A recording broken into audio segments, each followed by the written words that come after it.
Alright guys, today we're gonna replace a hood prop rod on a car. So just to show you guys real quick that this is a very simple project to do on any car.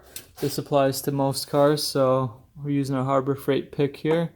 Basically, this is what we do. Pop. Let's see, we're gonna do the same thing down here.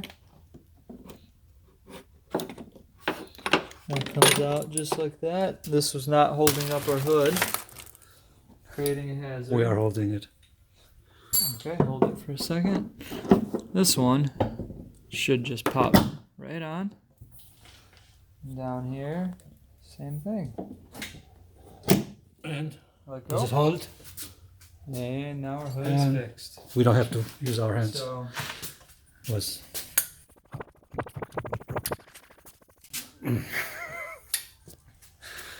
And it is a max power. $8. $8? $8 replacement part to replace this guy. Not bad. And the problem is solved right there.